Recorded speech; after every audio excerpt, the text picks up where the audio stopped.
Do we have a note taker tonight? I will take notes. Joel, you'll take notes. Yep. Great, thank you. Yep. Please take attendance too. Looks like Bob's missing and Dale is missing. And Tom's not coming. Tom will not be here tonight. He's on vacation.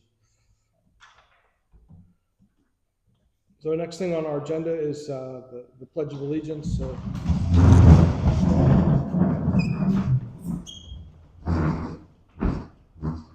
Pledge allegiance To the flag of the United States of America, and to the republic for which it stands, one nation, under God, indivisible, with liberty and justice for all.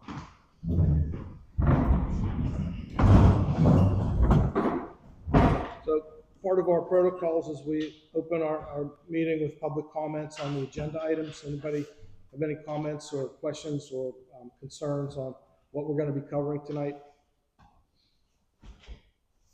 I'll also have a comment period at the end too if there's follow-up that anybody has, but we try to get to some input at the beginning.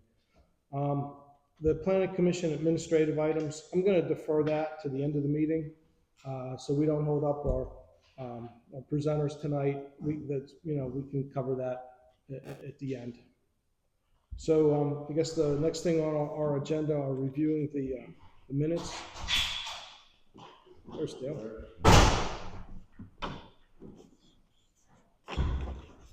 So the meeting minutes from Tuesday, 24 February, have been put out in draft form.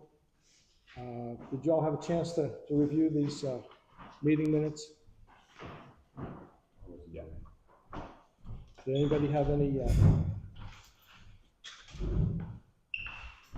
have a discussion on any changes or omissions or anything you'd like to add in there? No.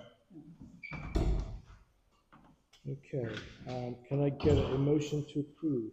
I'll make a motion to approve the February 24th meeting minutes. I'll second. Second, okay, all in favor?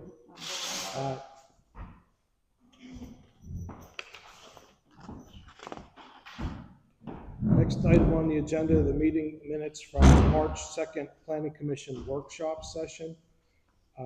Again, did y'all have a chance to review those meeting minutes? Yeah. Any discussion, changes, comments on them? Okay, so can I get a motion to approve? I'll motion. I'll second. Second. Okay, all in favor? Aye. Okay, motion approved. All right. So we'll move on to old business. Tonight we have representatives for the Log Cabin Inn Land Development, the preliminary plan. If you'd like to come up and introduce yourself and give us an overview.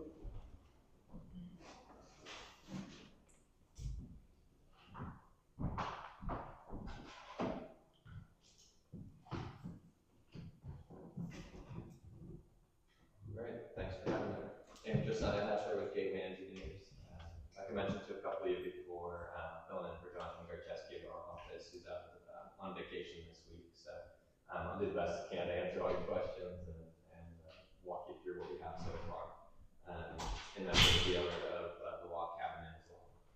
So we're here for land development for the log cabin site. I don't need to tell anybody probably where that's located. It's a couple minutes down the road here. It's about a 3,500 square foot existing restaurant in the mixed use district. What's proposed on this plan is two proposed additions to the existing building, totaling about 2,400 square feet.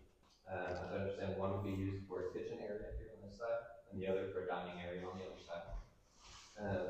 There'll also be some parking lot modifications, stormwater management, and a new sidewalk added.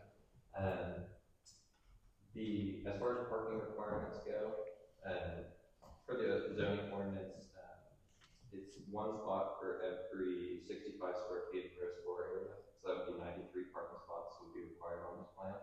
And we've provided 105 parking spaces. So we've got 12 additional spots. As far as stormwater goes, we'll be adding storm pipes to the existing storm system out there. There's a couple catch basins. We'll be extending that system here, and it'll take the parking lot water on this side of the parking lot to a stormwater management basin here on the left side of the property. And then it will discharge via outlet control structure and a pipe to the existing tributary on the property. And that is all located there, so no off-site easements will be required for that discharge. And that has been reviewed by the township engineer, and it meets the 90% release rates required by the township. As far as the analysis for stormwater, what we did was we took this back to pre-2019 conditions, and counted for all the new impervious areas since that time. So there was some new parking lot areas added, and we've accounted for all that, as well as the new proposed building additions. So those have all been taken into account in our stormwater analysis.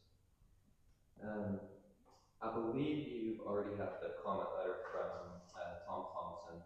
So we did resubmit to him. I don't think he's had a chance to issue a new letter yet, but I can certainly walk you through the comments that he had and how we plan to address those. And Yeah. I think that's kind of it right now. Does anybody have any questions? I know you're somewhat familiar with the project already, kind of being in here before. So For the folks that can't see the drawing very well, would you explain what you're gonna put along Route 19 there, just for their awareness? Because Yeah. that's been a big concern to the residents, the yeah, parking area. absolutely. So right now, the existing parking is just south of this green line here, and it's pretty close to the roadway. So we're proposing to push that back and add a gravel strip here in between the parking lot and the roadway there. It'll make things a little safer, as well as give us an opportunity to plant some shrubs along Route 19 to try to meet the intent of the streetscape ordinance. So yeah, that's the intent there with the parking. And then this has been submitted to PennDOT for approvals for all the work within their right of way, and we're permitting 3 entrances to the site. So we'll do an out entrance here, in and out here, and in and out here. So those are all that's been submitted to PennDOT, and it's under review currently. No changes to Route 19. Nope, no changes to the road. And if you can't see it, they are proposing, it's probably about a 5 or 7 foot wide gravel, kind of an island, if you will. So it'll deter people from pulling out, except for where they're supposed to, but it doesn't create a physical barrier like a guard or a Jersey barrier would, where someone coming down the hill slides into it and has something to hit. So I think that's a smart way to go about that. And you said you're gonna add some shrubs too? Yes, yeah, and that was one of the discussion items we want to bring up, because obviously we know there's the streetscape ordinance that requires plantings along Route 19. And we've already had discussions with PennDOT. They don't want any trees in the right of way, but they will allow shrubs. So that seems like a good alternative to try to meet the intent of the ordinance while keeping the state route safe through there, not allowing trucks and cars to park too close to the roadway there. I mean, So I don't know if there's any thoughts on that. well, the white fence that is part of our streetscape, I'm not sure it's appropriate for right there. I'd like to see that barrier probably start looking more like what they have further down the road at the veterinarian center. And I'm not so sure that's what we had in mind for a location like that. Sure. So, Yep. And my understanding, I wasn't directly involved in the deal with PennDOT, but I don't think they want something like that right there anyway. Mhm. So they seemed like they were good with the shrubs, but didn't want the trees or the fence there. So Right. obviously we'll have to comply with their requirements in this case since it's a state road. But we'll obviously want to meet the intent of the township ordinance as well. So you haven't filed the HOP? We have filed it. It's just we haven't got the approval yet, but it's in their hands and it's under review right now. And your parking spaces, you said you increased the number? The parking We area? restriped some of the parking, but I don't think we're really increasing it, correct? Not from where it currently sits, Yeah. from where the regulation is, it's a 12 spot increase. Yeah, yep. We're actually, I think we're losing spots, quite a few. Yeah, by kicking that back, I can see where you'll lose almost a row, right? Yeah, and you'll lose these spots up front, right, like these angled parking right here in front of the building, you'll lose some of those as well, but we'll still have more than the ordinance requires. Will you still have some parking in front of the building, or that's gonna be gone? That will be gone. This will be gone, yeah. And where's your handicap parking gonna be? Those are gonna be right here on the side where they're currently at, and there's an ADA accessible path to the building there. Are you losing any handicap parking spots? Do you know how many we have out there? No, we are not. Okay, yeah, we'll have 4 out there, because, we'll have 93, so 4 will be required. With one. Did I see that the property lines were amended a little bit? Can you show where those changes Yes, were? yeah, so, back here, we're gonna be getting, I believe this is gonna be purchased. That's gonna be a land purchase. Yeah. We already have an agreement, handshake, attorneys are working on it. So this is gonna purchase back here to account for a little bit of building over the property line there. And then this is gonna be an easement up here. So, that's being worked on currently as well. So that won't be a purchase, that'll just be an easement for those, 5 parking spots that are over the line there. Is that a stormwater easement or get utility? You know what, I don't believe that was one of the comments. If that's a requirement, we can certainly put that into a stormwater easement. But I don't believe that's one of the comments yet by the engineer, so, I don't think that's been proposed yet. We're just peddling with questions. That's fair. I can walk down through the comments, if anybody else has any other questions, I don't want to cut you short. Can you point out where site lighting is? Is there any lighting changes to the existing parking lot or around the I don't building? think we proposed any lighting changes, do you know if it's, lit currently? Yeah, so it border. Sorry, No, you're fine. So it borders right through here. There's all lighting right there. We don't have anything proposed here because they're kind of spotlighted. The parking lot is pretty well lit as is.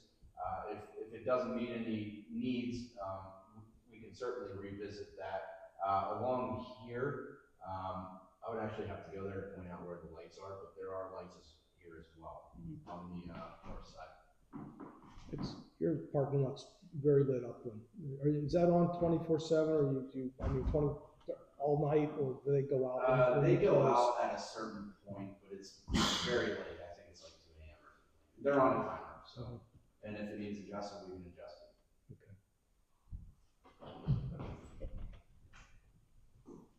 Okay. You mentioned a sidewalk, at the beginning of it.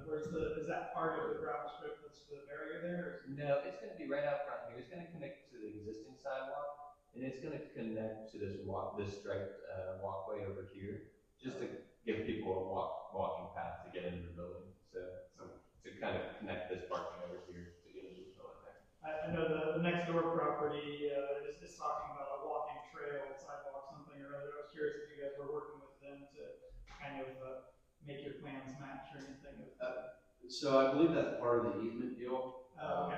You know, we're gonna work together on that and, put the other walkway leading up there, but they'll have a regular entrance to our parking lot right where, we encroached on their property. Sure. Yeah. Is So this, it's, is it ADA compliant or is it grandfathered because of the age of Which part? the sidewalks and all access to the buildings? I think that's ADA, right? Yeah, it should all be ADA, but that'll be part of the building code review anyway, so I'm sure there'll be a requirement for access for the new buildings. But there's existing ADA parking there now, so I believe it's all ADA compliant as is. Or something, a little, a lot of new specs. Yeah, I don't know what the criteria is. Yeah, one up to 100, you only need 4. It's basically 1 for every 25. And that's all you have right now is only 4 handicap spots? Yeah, that's what Really? we're planning for. Anytime my wife has double knee replacement. Anytime we pull in, there's always an empty spot there. I thought there was probably more than 4 there. You talking about currently? Yeah. So yeah, there is, but some of them are located in front of the building, Yeah. and then there are 2 off the side on the north. So I believe there's 4 currently. It is falling. Guess we're lucky all the time. Steve? How close is the retention pond to the property adjoining that? So Because there's gonna be 124 units built over by that. So how close is the retention pond gonna be to those buildings? You know, without a scale, it looks like the edge of the grading near the top of the berm is maybe 15 feet or so. So on downhill grade too? Yes. Yeah, this is all on the downhill slope, and then there's a hill slope on the bottom side here, and then cut slope on the top side. Because, you know, we've had some of the detention ponds settle as they get older. They start to move higher. Yeah. Be careful of that. Yeah. And the other thing you may want to think about too, is a fence around there, because we don't know what kind of families are gonna be in the 124 units. Yeah, there is a proposed fence around the base, Okay. so, and it does meet all with, any grading setbacks for the township. So, thank you. And to that, I mean, I think they're planning to put a walking path, a walking trail from that development up towards the log cabin and. Is that what we were just discussing? Yeah, I believe they're gonna tie that in to the easement, is we're gonna kind of work together Okay, to make that path special. If you remember the log cabin in old with the valley, we had the Sasquatch and the Tiger and everything that spotted them as they dined or whatever. We'll probably line that trail with some of that sort of, lore, if you will. why not? Yeah, why not? Yeah. Love that. Connie. Questions, real quick. So I just want to make sure I understand correctly. You said no more parking along the front porch, okay? That's right. And then the gravel that's going across the whole length there? Yep, just a break for the There and just in for a front of break. the building as well? Yep, all this Okay. highlighted in green here would be a Okay. gravel strip. So then, where are these shrubs going that you were talking about? They're gonna be in that gravel island.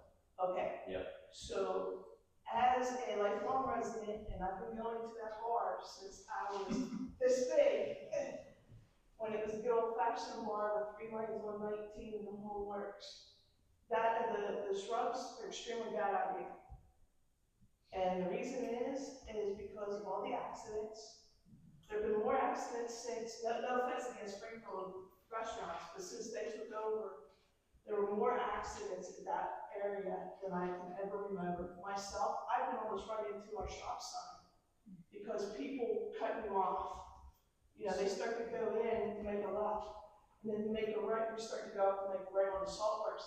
They're cutting you back, and you're up into the field before you can hit them. So, And so it's a bad sightline to begin with salt works. So if you're gonna put those in there, that's gonna be more dangerous. They do push them back, so it's not on the front line. I understand, but if people don't push far enough forward, or if they're too tall or too wide, they're not gonna be able to see. They're gonna be real small. But I guess to that point, Sure. if you do show those shrubbery, along that gravel, you should probably put your site distances and lines on the drawing as well. Yeah, absolutely. We can certainly. These are small shrubs, right? as small as they need to be, Yeah. we'll come back. I think the I shrub, do think that this right here will solve a lot of what we're talking about. What I'm saying is they're not gonna be able to see people coming down the hill, is what we're afraid of, they're gonna pull out. These shrubs are gonna be here. As long as they're not line blocking, the catch run up, that's fine, it's just a serious concern. The other concern is that entrance, the split between the two, where is that in the coordinates across from Saltworks? Is that right across from Saltworks or south from it? Saltworks Road is right here. Okay, and the reason I'm asking is because in the winter time, we have to go into that parking lot many times to make a run for Saltworks Road. Get up that hill. That's it. And we've been doing that for 100 years. Sure. Well, That's just, that's just a concern, because that road So is. you want us to That's leave it not- open for a runway? Well, no, I was just asking where was that, because that just makes it easier for those residents up there That's, to get up that hill in the winter time. it's not a township requirement. Yeah. No, it's not township requirement, that's just, see, I really didn't know, because that's, most people don't know that. That's what we've been going down there for over 100 years to get up that hill. And it's been worse since they paved that road 20 years ago. Well, just to alleviate any concerns, we do have to call PennDOT I requirements, understand so that, yes. all the current driveways will be permitted, all the site distances will be permitted, all, shrubbery within their right of way will be permitted, so there'll be other sets of eyes on this, it's not just us, trying to throw a plan together. Yeah, so this is, the other thing is now that you're putting that in there, that's fine and dandy. Now, what about turning lanes? Because you're gonna have all this extra traffic then too, at least another 1,000 cars going through.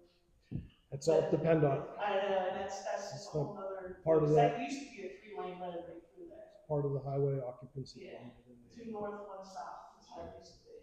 And the shrubs are honestly just to try to meet the intent of the streetscape ordinance. So, I don't think you'll get any skin off the owner's back if you don't even have to put them in.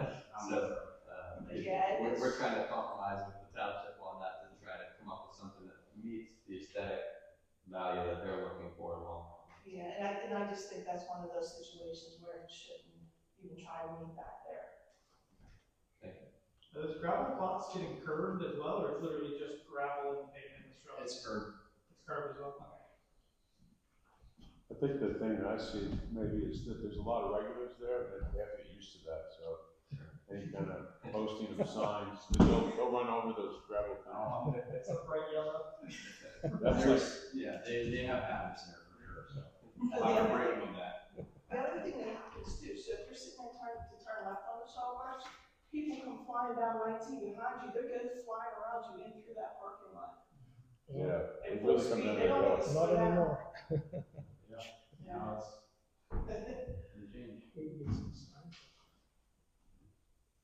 change. Any other questions from the planning commission or the public? Can we go through the comments? Yeah, absolutely. I'll start from top to bottom. Feel free to interject at any time. Comment number 1, 5 parking spaces located outside the property and easement from the adjacent property owner will be required to utilize these spaces. That one we've addressed, this area over here, and the owner's working on getting an easement for that. The process is underway. A label was misplaced on the pedestrian walkway, so we just updated that on our most recent set of plans. That was just labeling the sidewalk there. Provide a copy of the PennDOT HOP permit. And we just acknowledge that comment. So it's been submitted, it's under review currently. Number 4, although this may be limited by PennDOT during the HOP process, the township does have a streetscape plan for improvements along that Route 19 corridor. This can be found at the township website. And so that's basically what we just addressed was, conversations with PennDOT. They're not going to allow any trees in the right way, but they will allow for shrubs on the proposed islands. So, it's up, for discussion, but that's what we just covered. The plan should be submitted to Butler County Planning Commission for review. It was submitted and reviewed by Butler County Planning Commission at their March meeting. So we have their comments from that. Required certificates and approvals to be on the drawing. Those still need to be added, but we'll add those onto there. It appears that the retaining wall is located outside the property line. An easement from the adjacent property owner should be provided. That's this section here, and that's going to be that property is going to be purchased instead of easement there, and that's under progress right now. And post-development release rates for 10 and 25-year storms don't appear to meet the 90% requirement. And we revised that and updated the PCSM report, and those now meet the 90% release rates. Safety fence may be required at the discretion of the municipality for any stormwater management facilities. The fence should be minimum 4 feet high and material acceptable to the municipality. A gate with minimum opening of 10 feet should be provided for maintenance access. So we have added that fence, and that is on the updated plans here. So that will go around the top of the basin. A 10-foot wide access road to the basin must be provided with maximum longitudinal slope of 10%, and the applicant is working on that now with the adjacent property owner, so that's underway. The following notes and statements shall be added to the plan. Statement signed by the land owner acknowledging stormwater BMPs or fixtures that cannot be altered or removed without prior approved by the municipality. Those notes have been added to plan sheet C700. Statement referencing the operations and maintenance agreement and stating the O&M agreement is part of the stormwater management site plan. That is note 10 on C700, so that's there. Note indicating record drawings will be provided for all stormwater management facilities prior to occupancy or release of surety bonds. That's note number 9 on the C700. And add signature blocks, and those are also now on sheet C700, so those have all been addressed. Comment 12, engineering seal of individual preparing stormwater management site report shall appear on report. So that seal is on the stormwater management report now. Prior to the approval of stormwater management site plan report, the applicant shall sign the operation and maintenance agreement covering all stormwater management control facilities that should be privately owned. The O&M agreement shall be recorded with the stormwater management site plan and referred here to. So that comment we just acknowledged, obviously we won't record that until after the plan is approved, but we understand that's a requirement. So that's all the comments. Tom did email over his 2 subsequent comments, and he asked us to pull back the riprap right here. The riprap is getting close to the property line. He just wanted to create a little grading buffer there. So we just pulled back that riprap a little bit, and the label for the head wall and the profile was missing, so we added that for him too in the updated plans. It's an HW #1. Yeah, yep, HW number 1. Yep, that's right. Yeah, it was close. Or is that part of the property that you? What's that? That's right here. That's on the outlet discharge. On our storm profiles, it just wasn't labeled, so we added that label there. It has the elevations for that discharge point now. So those are all the comments received. Does anybody have any questions on the comments? The maintenance road that goes to the pond, Yeah. you said you're working on getting an easement from the adjacent property, and I assume that's the Wrigley plan? That would be this property right here. Is that your Wrigley's? Yeah. Yeah. Okay. That didn't show up on, we just looked at their plan for our last meeting, and they didn't show anything that, I believe you're doing it, I'm just curious on, how it fits, because they got a lot of things jammed into their development. Sure. So, have they indicated they can do it, or you're gonna talk to them? Do you want to go? So that is a discussion we have yet to have. So yes, I will reach out to them immediately and get your comment answered. Don't foresee it being an issue. We kind of see it where we can kind of come off their walking trail, if you will. But yeah, I don't have a concrete answer for you on that. We will get you one. Okay. Include that with your, with the comment responses to Tom, because he's the one who really been looking at that. This may not be relevant, but this property had a pretty massive investment, grade and stuff because of failures of soil. Is this stable now? I mean, is it? It's a new building.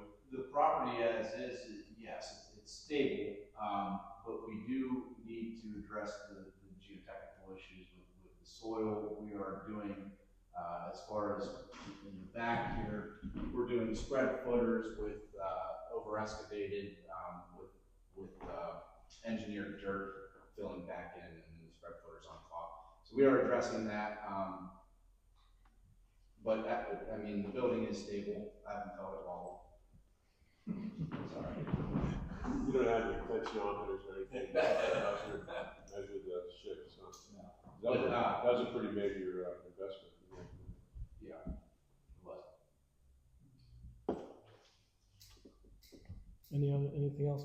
I don't want to keep going back to the easement, but I think that's a bit of a concern unless you can work that out with the Wrigley property. And I don't see why you can't. And if that can be worked out, I think I'm fine with it. And if you build that as part of their walking trail entrance that goes up the hill, that may work out good for both of you. Sure. But without access to the pond, that's going to be a tough one to resolve, because I think the grade's too steep from the parking lot down there. Yeah, I think so. That's a big hill slope there, so I don't think you're going to get your 10% there with guide rail along the rest of the frontage. So you're probably going to have to come up, off of that plan like you're mentioning. So I'm currently working on the easement with an attorney for the 5 spots that are encroached on. She is aware that that is another pursuit of ours, and I need to reach out to Dawn and finalize it if it's kosher with them. Do you mind if I ask, does he have houses built up to my property or in his plan? I saw it a long time ago, I can't recollect. So they're not up to the property. They're on what he's benched out. There's Yeah, there's a slope that goes from where those homes stop to, you know, up to your property. So it's not like he's up against it. Yeah. There's a buffer. Okay. So, but I I would know, imagine our easement could potentially run through that buffer if the slope isn't, you know, an issue, but, Right. we'll work on that, and Yeah. I'll get you a final answer. if they can get a walking trail up there, the grade's probably not, it's That's not what I gonna was exceed hoping. 10%. I- So, You may be able to get access to the drawings now, I think it's been approved with contingencies. Oh, okay. So I think it was recently approved, so. Township engineers, Tom should be able to, they might be able to give you at least the property line. Yeah.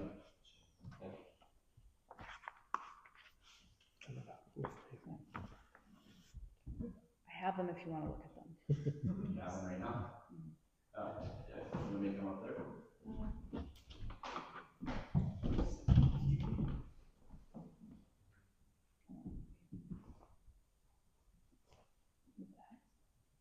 Is that close to their retention pond at good all? photograph. No, they're in the. So this is the grade to my log cabins over here. And that's the walking trail, really. Right here, the grade. Let's see what's back. Yeah, so I think we can easily span off right to there.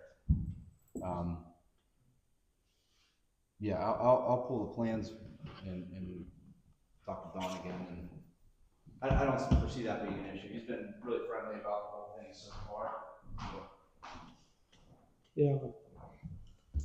I think it can be worked out, you just have to do that. So. Yes, absolutely. I think that comment came in 2 days ago. It's a response time, so.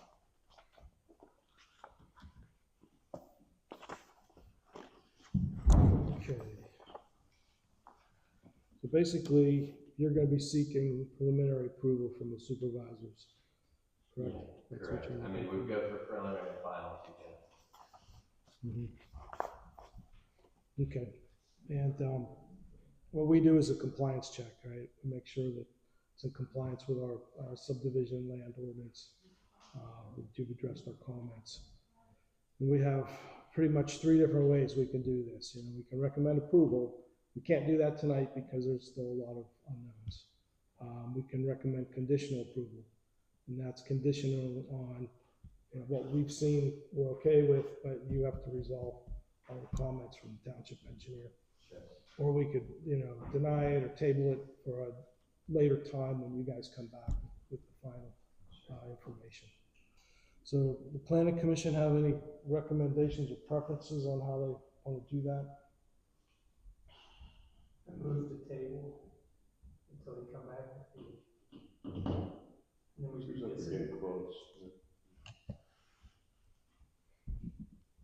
Yeah, I'd take one more session. Is that what you asked? Sorry, I'm gonna interject the process. If you were to do it contingent tonight, would we have 90 days for supervisors to act on it in order to get those comments addressed? Is that the typical process there? If we, I think you have, I think it's 30 days. They have, the supervisors have 90 days to, the planning commission must act quickly. The board of supervisors render final written decision within 90 days following the first regular meeting of the planning commission. So if we were to provide, you know, conditional approval, then the supervisors have 90 days. But that means you have to get everything Sure. to them by certain, or at least they have 90 days after your submittal, right? Okay, that's what I thought. I think, just so you know, from our perspective, I don't see anything here that can't be addressed within 90 days. The PennDOT permit is already under review now, so it typically takes 30 days for first round of comments, maybe 60 days max if we need to address any comments from them.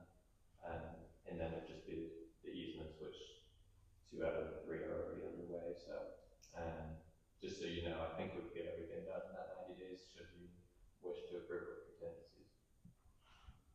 Should we get concurrence from Tom on that? Well, Tom did tell me he was okay with okay. the preliminary approval contingent on you addressing the comments. Okay. You know, this isn't a new subdivision, this is an existing, property that they're just trying to update. You know, the access to that pond, I think, is gonna be the most challenging for you, and it could go very well, we don't know. And if that's the case and you I can't, guess I'm a little concerned that you can, in 90 days, have that easement. 90 days goes like that. And that's, you really haven't even talked to him yet, to get them to get the lawyers involved and everything. Guess they just have to prove that, right? Huh? Yeah. You have to do it, so. Not you'd have to Just reapply at that point to the plan commission. I mean, if we don't, if we, you know, deny the recommendation, it doesn't mean you don't get it. It just means you'll come back again when everything's resolved. Sure, yep. And your preference is to push forward? If that's, yeah, that would be our preference, and we push forward with this, just try to move on this as quick as possible, and obviously we understand that if you do that, it's on us to get everything done in 90 days, so. I already have an attorney actively working on the 5 spot easement, and kind of as I said, Don seems to be very receptive of, he seems neighborly, and I understand it's not, you know, concrete, but. The other thing is that if you realize you've hit a snag or it's not going as fast as you want, you can write a letter to the township and ask for an extension. Yeah. I'm okay with conditional improvement. I am too, but I don't want to overrule the people that may have concerns, so. I'm good with it too. Okay, so, we'll make a motion to give them, I guess that's, conditional approval. Well, I can't give you conditional approval. All we can do is make a recommendation for conditional approval, based on, contingent upon satisfying the engineering comments and providing, proof of your easements for those areas that we've identified. Sounds fair. All in favor? Well, I need a second. Second. Anybody want to discuss anything before we move to a Yep. vote? Okay, all in favor? Aye. Aye. Anybody not in favor? Okay, so you got it. Thank you very much. So for 90 days, they don't have this all done, they gotta come back and start all over again. Yeah, the submittals are already in, but yeah, they'll have to come back and represent it. Doesn't matter. Thank you very much for having us. Yeah, thank you. Make the bar twice as big, right? It wraps around. Have to get a seat if you're. Well, we'll have more seats than this, so thank you all.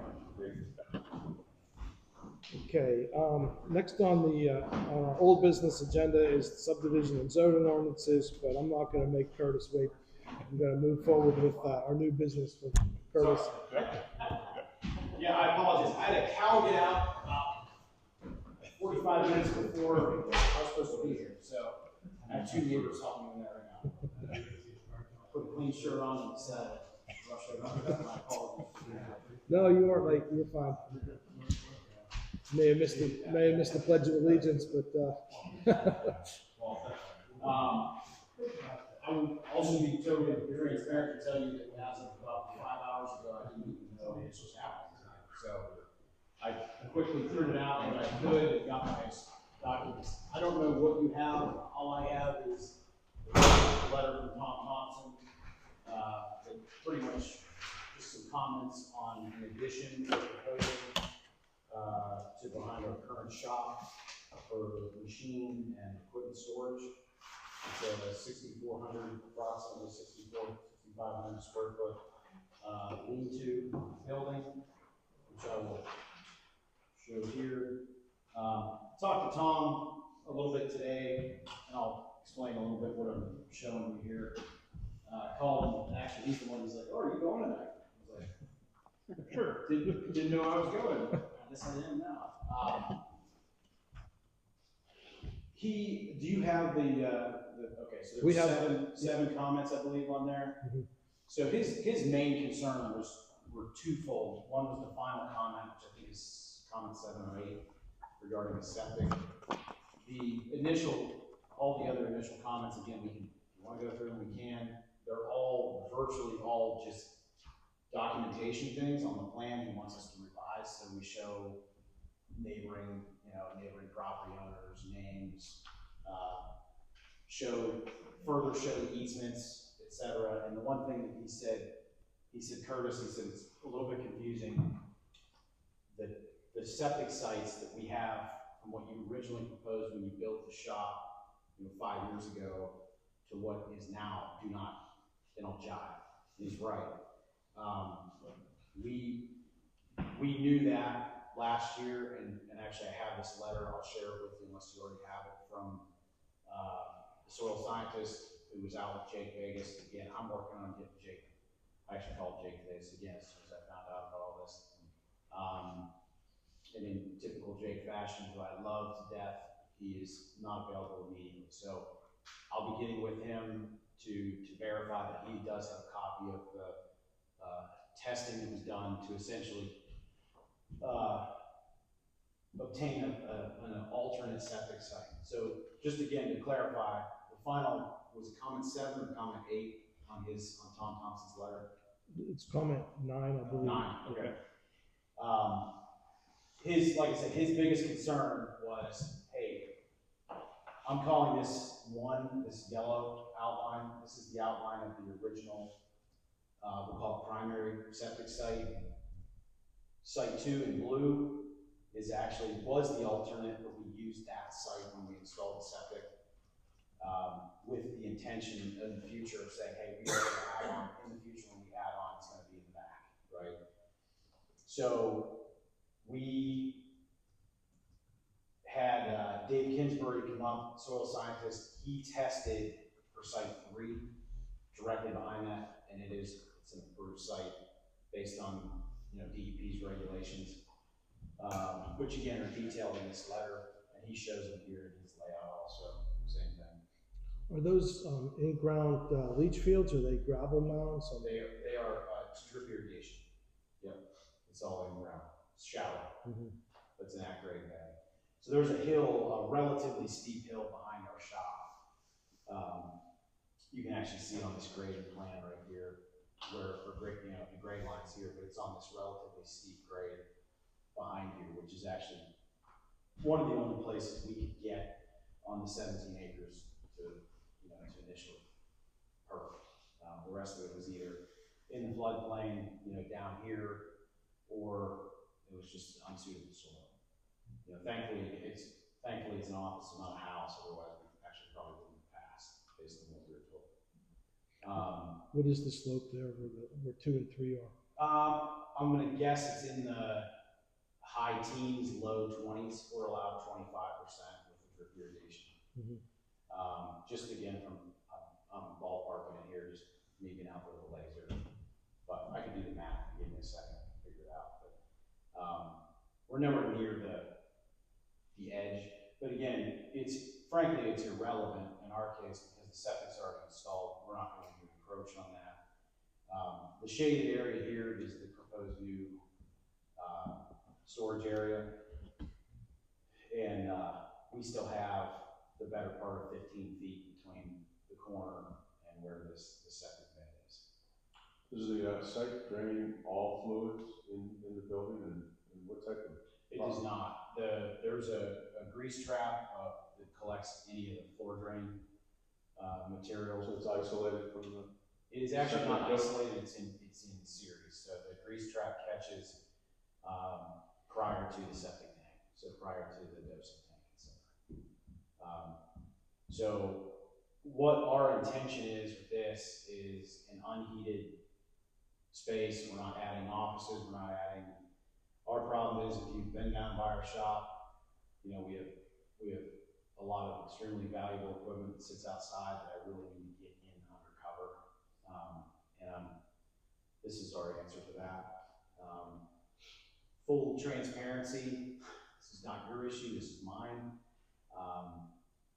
In some conversations with some prior folks here, we actually thought that we were good. We submitted for our building permit, actually, and then come to find out we were not okay. So my steel is sitting there. I'm ready to build this thing. But that's okay. It's not your issue. My point is that the footprint for the building is more or less set in stone, with no real intention of changing that, because we had it engineered to fit the existing building. I don't know if there's any further questions. There was a question about access to it. It's going to be at a lower level than the existing shop space. So it's actually gonna be tiered down, which is how we're able to get the ceiling height that we need. So, you know, this is essentially a gable roof with the peak up here, and this will be a single slope all the way back. The roof drainage will all tie in. We had oversized the existing system when we built the shop, knowing that we were gonna add on in the future. Much to the chagrin of Culverts Incorporated, who sold me this for $200,000. It's there, can't see it, but it's under there, and Katrina Harmel from Scheffler, who did the design, you know, she had sized this accordingly to handle some additional impermeable surface. Full transparency, this, we have, anybody that's driven down there, you know, knows that I had spoken with Conservation District, Ian, and a couple folks over there regarding our desire to fill some of this. And he pretty much said, he's like, Curtis, keep it under an acre, and you have the E&S control in place, and you stay out of the floodplain, you're in good shape. So we've done all that. I have all that documented, which again is one of the reasons Tom's good at what we're doing, just minus, you know, he's like, this square footage itself is over the 5,000 square foot threshold, you know, puts you into the land development. I think we have a form, you just have to file it. It's since it's out, we have stormwater permit, you know. So, well, the beauty is all this is going to tie into the existing system. So regardless, all of the sheet water from it is going to go into the retention system. So there will be no additional sheet water going out of the creek. Now, granted, obviously with the level spread or everything, it's going to, you know, over time it will, but it's sized accordingly. We also have installed, in addition to the requirements prior, we've installed some cisterns to collect rainwater that we use daily. So we use several thousand gallons of water daily for our concrete pumping. So we collect rainwater in our concrete cisterns as an overflow, and then in the summer when things are drier, we supplement with water. So Sustainability. it works. We like the rain when we need it. We also hate the rain, so it's a catch-22. I don't know if I'm making any sense. If you have any questions, you can holler at me. Again, I was unaware I was even going to be here until recent. But I don't know if I answered. If you had any questions, anything further for me, again, if you had a chance to look at the questions that Tom had, most of them are administrative, I'll call them, right? More notation than anything. The two things that I said one, I think I actually meant two, was he also wanted to know about the access to the lower machine shed. It would just be along the side where it's existing currently.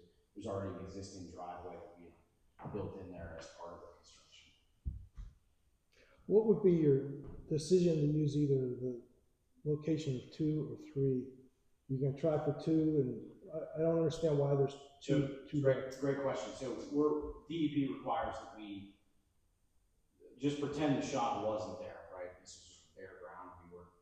DEP requires that we have a primary and alternate regardless. So for new development, whether it be residential or commercial, I'm required two locations.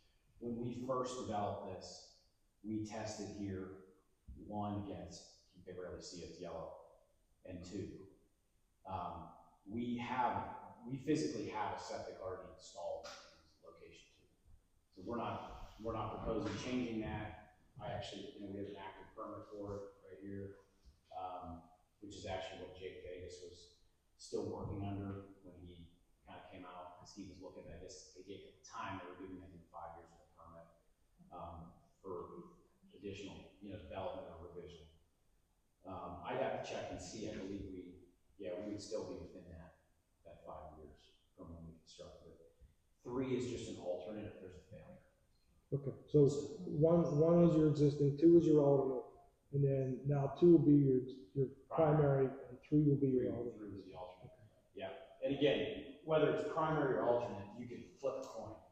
It doesn't really matter. Typically, what we'll do is we'll say the more, the better percolating one will be the primary, and then the lesser percolating or the lesser quality soil will be the secondary. In our case, we went with the secondary purely because of the location, not because of the quality of the ground. We just knew that down the road we were gonna like the approach on it. So one was never used, right? One was never used, Yeah. So just, One and two were used for the original development purposes of permit. And then once we realized, again, down the road, it was like, okay, we wanna add this on, we had to proceed with getting another location approved. And again, the whole reason for that is very simply, we come in, hey, the system's failed, for whatever reason. We then have another location that's blocked off that we can use. So that's the very simple version. And you guys all understand, normally it would just be a building permit, but because of the size of the building, he had to come in for a land development approval. And talking to Tom, he recommended that we give them contingent approval on this also. that's no reason why not. So, any other questions from the planning commission? Nope.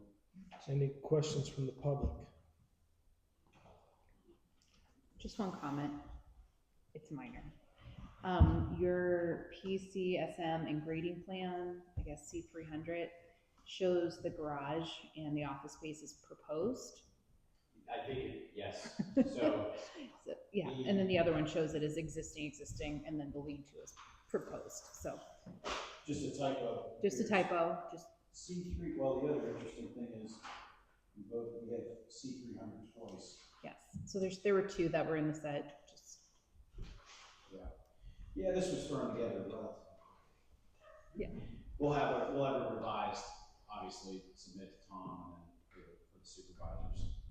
But that was what I was gonna request is, conditional approval. We can move ahead, further design, and then ultimately, and help me understand, because again, I don't do this piece every day. If the township or the supervisors approve it, I'm still, regardless, I still have to go to the county.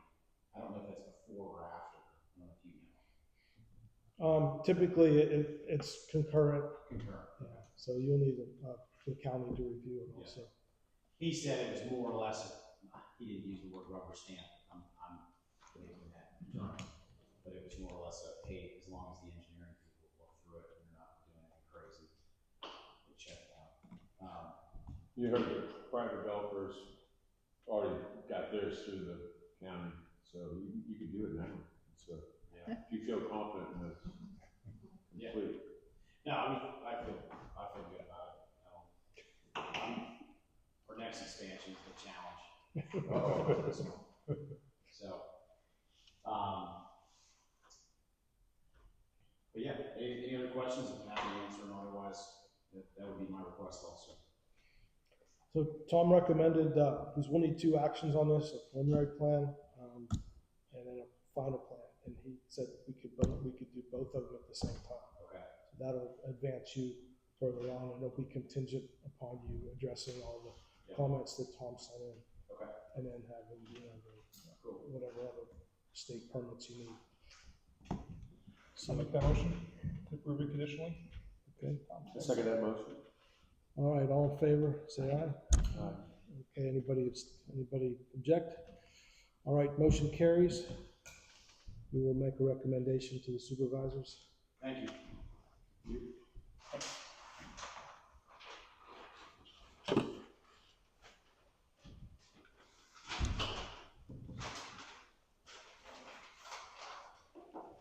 You may not remember me, but I'm the guy that bought the very first house that you ever built. You remember it. I was trying. My name tag got lost. So. It's Still funny, doing it. We talk on the phone more than we see each other. But, Yes. it's funny. Someone was like, "Who's on the phone?"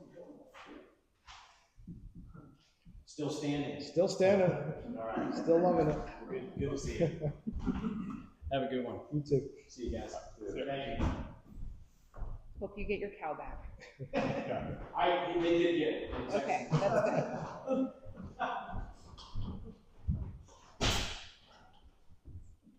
Okay. Back to the agenda. We've covered the old business and new business. I do want to talk about some administrative items. I'll move back. So I was not here for the workshop, but you guys the last workshop worked on the data center ordinance. And I know Mike Dobin, one of the supervisors, given you some guidance and some suggestions and even a draft.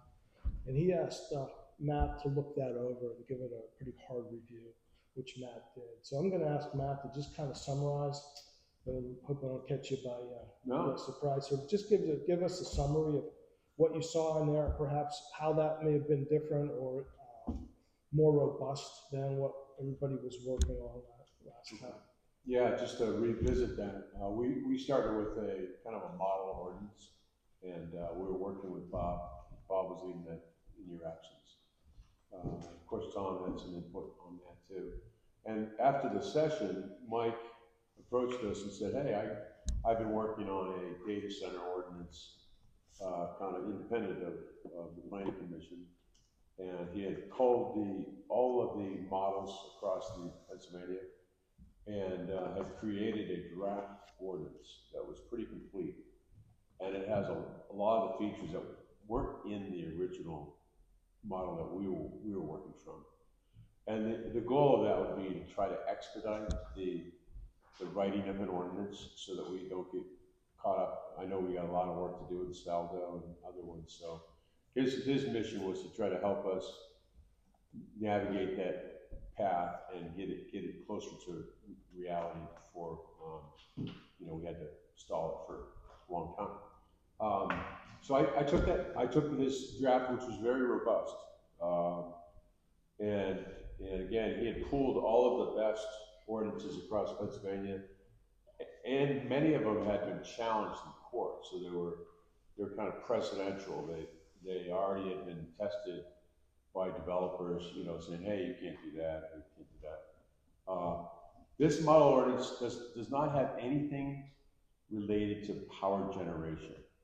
So no on-site power is included in that model. So and I think you guys have the documents now, and it's a little complex to go through it on a verbatim type thing, but I did an AI search across Pennsylvania. I said, hey, tell me if this is a good ordinance, compare it to all of the other municipalities that you can in Pennsylvania, see if it's robust, if it's not, and that's where that AI model output that you guys have now.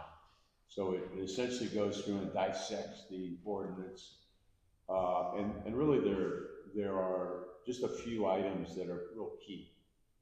The first is the sizing and separation between that development and a neighboring property. And what Mike was leaning into was, because we have a very small area that anyone could possibly develop a data center, which they probably won't, but he's saying, let's get the setback to a receptor, not so much the property line. That gives you a little bit extra buffer, because there's not much development next to our industrial development. But anyways, noise was a big deal. His model has a very complicated formula that a noise engineer has to go through. And I suggested, hey, let's just set a decibel, so it's a little bit more enforceable. And actually, when I did the AI search, it said use 45, which is like whispery. 55 is more normal. So that was a big deal. And so I didn't mind his methodology, but it was pretty complex, something like that.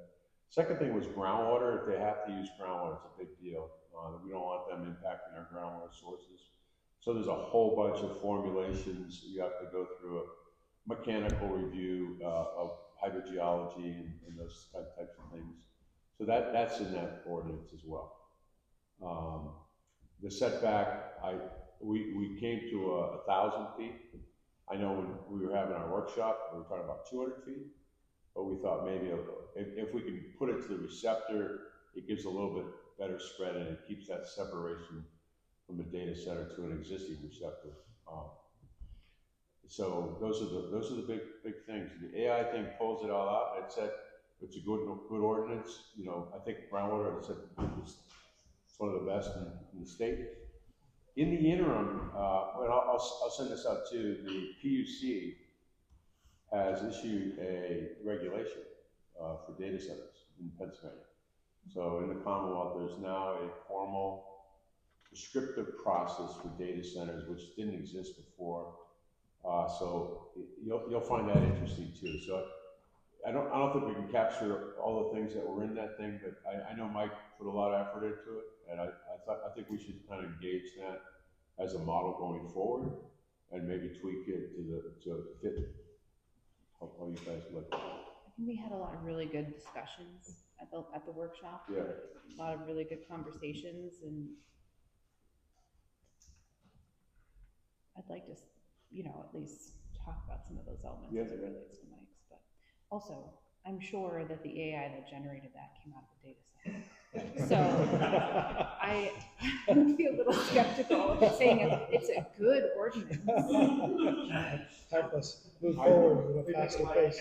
I actually found it to be pretty, and I guess I'm biased because I asked the right question, maybe, right? But it kicked back some interesting stuff. But it could be viewed as one-sided, but I don't think you'll find it that way if you look at it. All I wanted to do is like say, here's the major piece of it. How's that compare to, Lackawanna County, Allegheny County, any type of ordinances? So at least you can see the whole spectrum in front of you, and not just take because it is pulling data and facts out of those ordinances.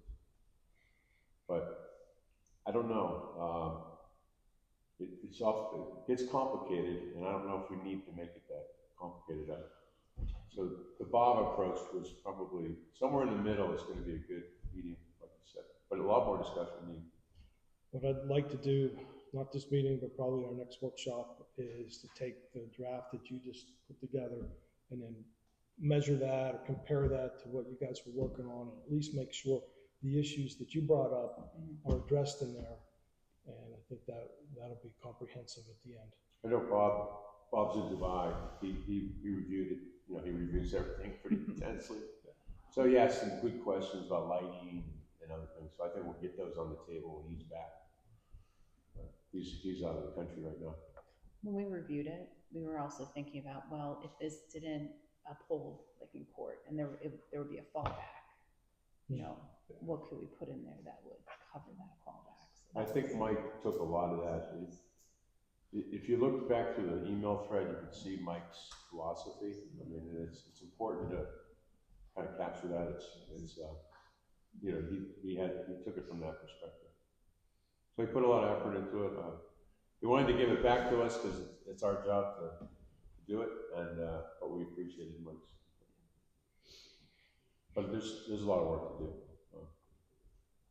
Probably a couple more sessions. But it may streamline things. Hopefully. I think the biggest point here is the industrial area. We just don't have a lot of industrial area.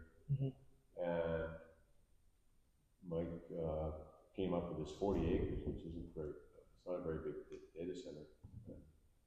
So it's kind of saying, hey, come build a data center here, but it's got to be less than 40 acres, which is really small. Sounds big, but it's pretty small.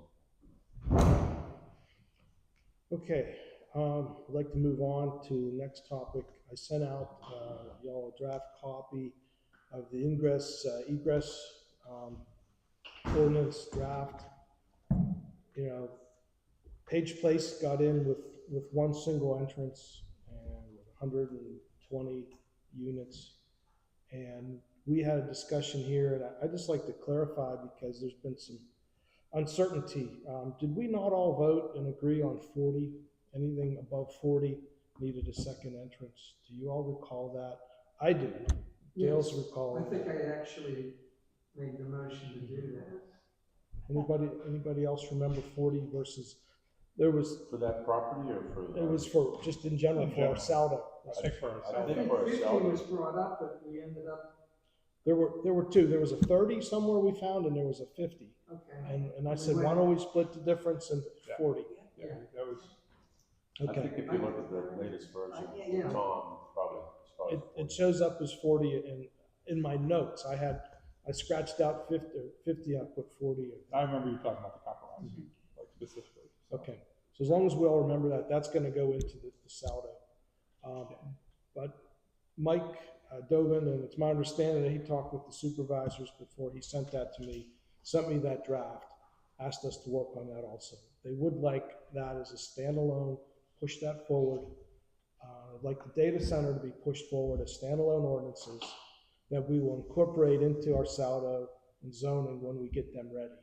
But they want to preempt any more developers that may come in, such as Page Place, and slip under the wire before we can get this all done. And we know it's going to take us another 6 months to get to that If I point. may, just if that's going to be, if that's an amendment of the saldo, so that's going to the county, that's having a public hearing, that's doing all of that. So you guys are prepared to do that, it's just a sort of mini revision of the saldo as opposed to your big, huge revision of the saldo. Right, that was going to be my question to you is there any, when we talked about this, not the last time, but even a time before that, and maybe some of the people weren't even here at that time, I remember hearing, and I don't remember who told us, but someone on the planning commission, and it may have been the solicitor at the time, that if we made an amendment to the saldo and went through the process you described, we couldn't change it for another year.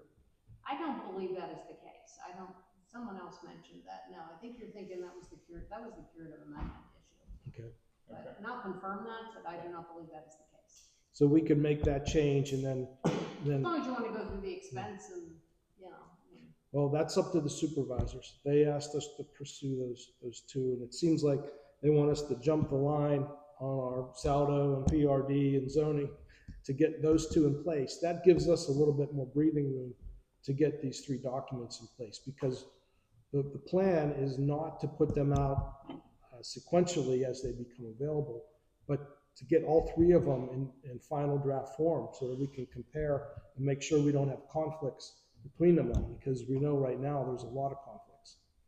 And so it makes sense to me. It takes the pressure off of us and also protects the township. We get what we want. If we don't have that and someone else shows up and has another location they want to put a I'll subdivision. confirm that though. I'll confirm what I believe to be the case. So those will be 2 that we work on at the next meeting. Will be the egress and ingress, which is pretty short. We should get that done fairly quickly, and then we'll finish up the data centers. And I think those 2 will go through at the public meetings and the court reporter and everything we need to do. We can do them at the same time. Add some efficiency into the process. So anybody object to that approach? Okay. So next, that'll be Monday? Monday. Okay, you're hoping that we can get those 2 through. I don't know that we'll finish them on Monday, but that'll be what we work on. Okay. And I think the ingress, with the egress, ingress, should come first. I agree. Because that'll be a simpler thing to get through. Can you have to have a separate public hearing for each? I think we do. Public hearing for each of you both at the same time. 2 separate issues. Yeah. What's the second issue? Data centers, ingress, egress. Is that part of a zoning or a saldo? Yes, it will be. Then yes, so you can do it at the same day, you know, 2 There'll be- different ads. There's no reason we can't have 2 public hearings at one board of supervisors meeting. They'll be back to back. So one will be from 7 to 8 o'clock, one will be from 8 to 9 o'clock, whatever. It has to be sent to the county and all that kind of thing, so that's why we can push to a certain degree, but their MPC has some, you know, as you know, time requirements. Okay, last thing I want to cover tonight,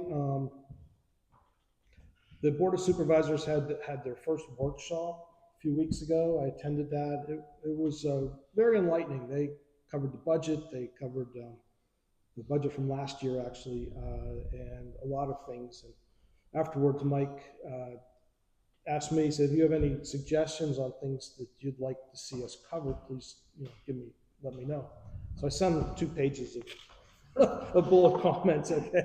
And I said, that might be Captain Obvious here. Maybe you guys are already going to cover them. You may have your own priorities, but here's what I'd like you to at least help us with. And it pertained to the Planning Commission, most of them. And so what I'm really looking for, some protocols on communication from the supervisors to us. Prior to Mary leaving, she was our sort of point of contact. She would collect the input from the supervisors.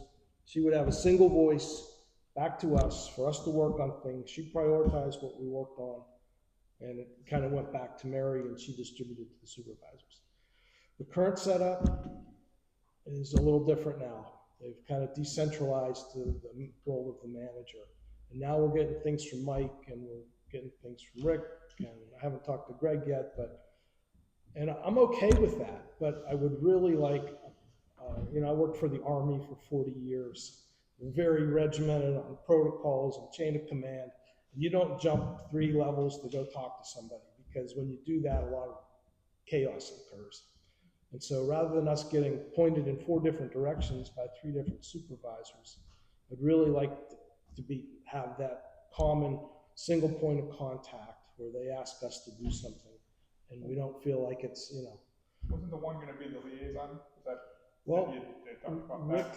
Rick came in and told us he was the liaison. Yeah. Then I heard later that there was a misunderstanding, and he was not gonna be the liaison. Yeah, Mike told us last meeting that he was gonna be the guy.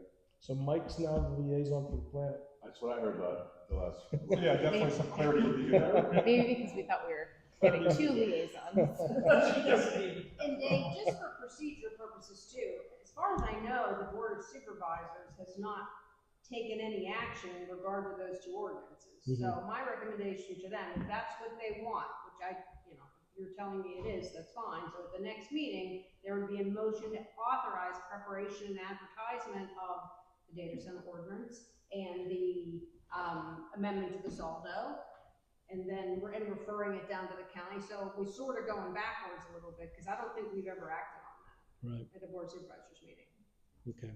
Joel, you want to add that into our meeting notes and flag that? Yeah, I think transparency is good. I don't know if the township manager has any ideas too, because I think there's a political side of this, and there's a I will tell procedural. you, from my perspective, I would appreciate being that point of contact so that I know what's going on. And the manager should be the point of contact. I mean, that's just, it makes it easier on all of you. And the supervisors are very determined right now. And I think it's something where if we catch them, strike while the iron is hot, or they're ready to take active roles and do things, it's great, but we also need to make sure that communication is coherent and cohesive. Right. And, again, we work for them, so we'll do whatever they ask, but I would just prefer, and I think we all would appreciate having that single voice, knowing who we go to if we have questions and who we take those directives from. And there's no confusion between the supervisors. I didn't know you guys were doing that. Not that exists now, but to avoid that, you have to have that protocol in place. So I think that was like the government process. Because you don't want to go too far either. You don't want to have a supervisor doing our jobs either. So be careful not to separate the. And the other one I asked for was our awareness. When we asked Michelle or Tom to do something for us, they are under service contracts with the township. There's certain scopes of work written. How much can we lean on them to say, can you do this for us? Because where I used to work, we were not allowed to do that. Anything we needed had to go through our contracting officer, because you had to have a modification to the contract if it was out of scope, and we didn't even really know what the scope was. So I was asking Michelle to go research data centers you know, she's probably happy to do that, but then they get another 20 hours on their billing that they never saw coming, and we didn't have the authority to ask her that anyhow. So I'm just asking, I want them to explain to me, what's that process and how does that work? What are we allowed to do? You know, we never were able to just say, well, the contractor, you know, knows what's in their scope, and if it's out of scope, they have to come in advance and ask for money. That makes sense to me, but our contracting officer would never allow that to happen because we're directing them to do work. And I think it's a great idea. so, Well, we used to have a pure zoning officer. I understand we hired an outside company to correct. kind of help with that. So that's another situation. Mm-hmm. And will they be represented at our meetings? I think we always ask questions of Sylvia, you know, for years. And I'm trying to get that from him, whether or not he will come and be an active participant. Okay. Because you're correct, it would be ideal. Because we have a lot of questions about enforceability and like, you know, what level charge for the saldo, and you know, what are the penalties, and how hard is that? You know, those kinds We're of gonna things. look at some zoning changes down the road here too, are we not? Yeah, that's third. In fact, Bob and I have started on those before Sylvia left. We've been meeting kind of on the side and working through definitions and working on some of the zoning, just to get a draft so that we start our review collectively on the draft and not from scratch. Because that took us a lot of time, and we thought that would expedite it. And so that brings me to my last administrative item. To move these things forward, and with the exception of our next workshop, I just wanted your input and thoughts on if we were to split up into smaller groups during our workshops and work on more things, draft form, and then we get back together, we consolidate those drafts, and then we'll get together as a group to read through that second draft, rather than all of us participate on the first one. And we'll be selective, and we'll pick the right people to be on the right teams. But I think we can make more progress that way. We don't need 6 or 7 people all working on the same thing at one time. That's just an approach, the way I'd like to expedite. If you do that, would you have, at the workshop meeting, would you have us all here at the same time? One group would be here, one group here. It's not where the 3 of us or 4 of us would get together at the office or something. It would still happen. We'd have to watch, so we don't have a quorum, because if we have a quorum, then we can't meet. So my intent would be, we would separate 3 tables, and we would just work during our workshop. The public could be whatever topic they're interested in. Connie, you're gonna need 3 cameras instead of But, you know, I'm just trying to expedite this, and I want some input. If you have other ideas. I do like that idea. I just think, I think we've got 3 or 4 engineers here. I have no engineer, except on couch shit. You're our longtime resident, you're our ag guy, okay? And we have to take all that into. I mean, I like the input, and I try to ask intelligent questions. I hope I do. But anyhow, I think, you know, me working with a lot of the stuff, it's good to have an engineer who knows it, because I certainly don't. Mm-hmm. I think just, and you already had mentioned it, to try to get the right people together to work. Mm-hmm. This room is very echoey. It's going to get really loud if we have conversations at the same time. Is it gonna be double the work though? Like if we're in our individual groups and then we come back and we still have to go through everything as a group? We're doing that now. We all collectively worked on a draft saldo. Tom cranked that into a final draft. Then we went and did more comments, and now we're working through resolving the comments, right? So that's how we get the whole team involved in everything. And we did that the last time, but we're only gonna get 1 done instead of 3. So, you know, it's a good question, and I'm not saying that's what we have to do. We can proceed on business as usual, or we can do something else. But I think we ought to at least look, you know, think about, is there a way to expedite what we're working? Here's my 2 cents. I like the idea, Dave. Why don't we try the idea on a few things, and if it's not working, we go back.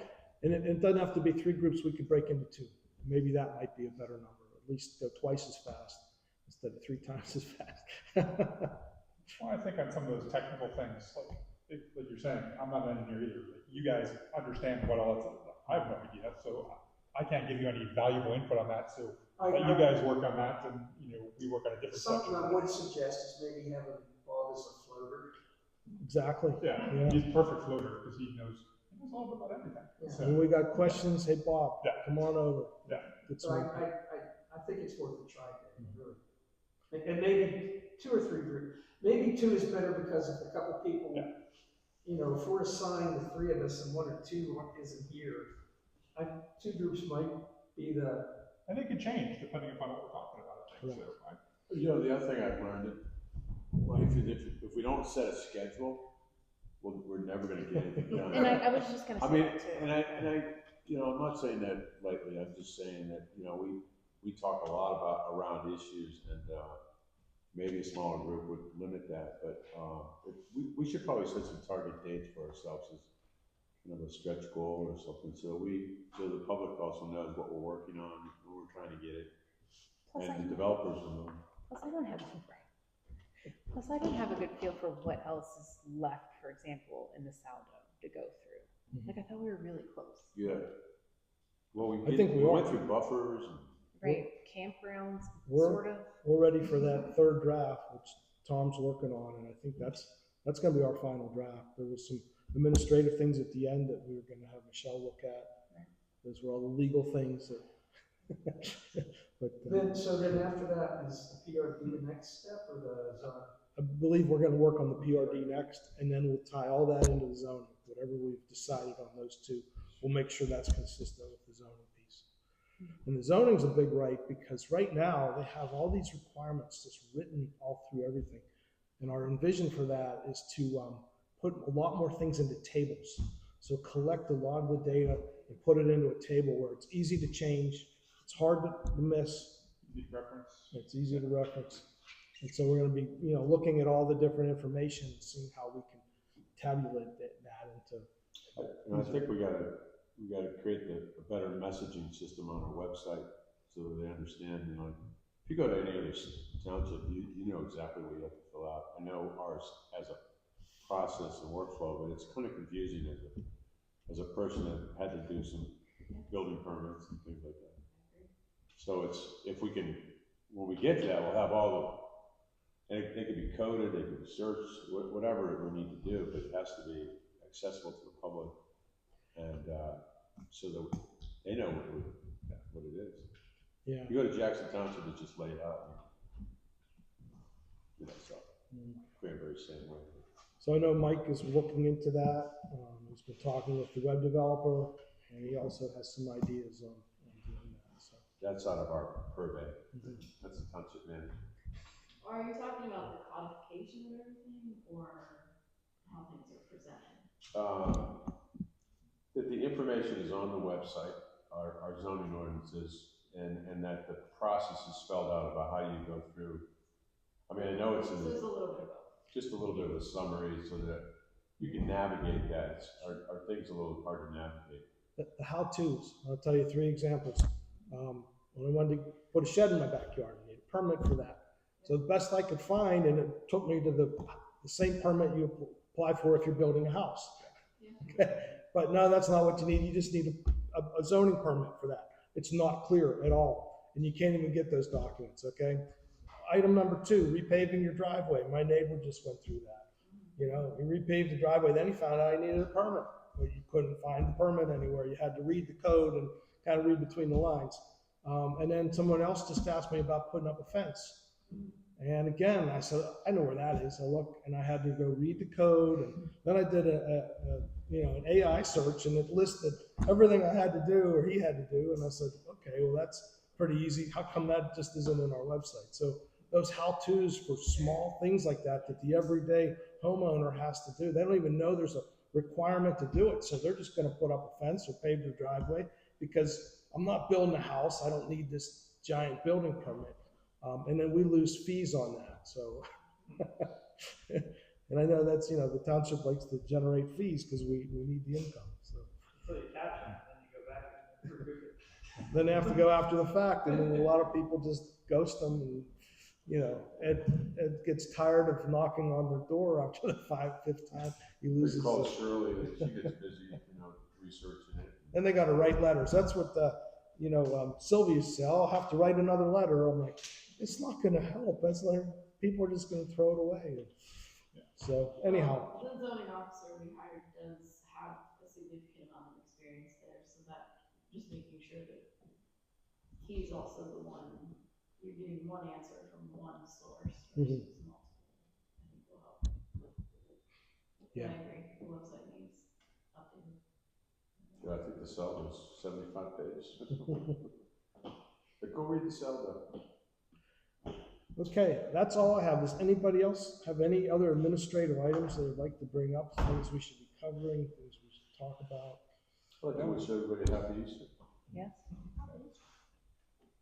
No, I agree with the whole understanding where things are coming from is important, so I think that'll work a lot, so. Residents. I mean, we were at the last one too, and we were talking about RV park sort of stuff, whatever. I was curious if you guys had any updates there from the workshop, but I'm guessing you didn't touch on any of that in the workshop, but. Only data centers. Yeah, last time was all data centers. And I'm gonna guess that our next workshop is gonna be on the ingress, egress, and the data centers, but then we'll have to finish up the RV park, so that may be another We're month. coming to your property. and put- I was gonna say, go start with the properties. We're gonna test it out. What did you call that? Communal? Hip camps and harvest camps. Harvest host and kit. Harvest host, yeah. Every weekend now, I see a RV down there in the parking They lot. just had a big one there. Last, With this new plan, they have an RV to get in. I was wondering that too, like the turning radius, I don't know if that supports an RV. We'll just drive over the gravel. That's why I was asking if it was curved. The RV's I don't think I've seen that RV yet. Oh, really? It was there last weekend. They had a Yeah, last week. pickup truck with some canoes and some kayaks. Yeah. All right, how about a motion? I'll make a motion. Second motion, okay, all in favor, aye. Aye. Meeting's officially over at 7:55. Thank you all for coming.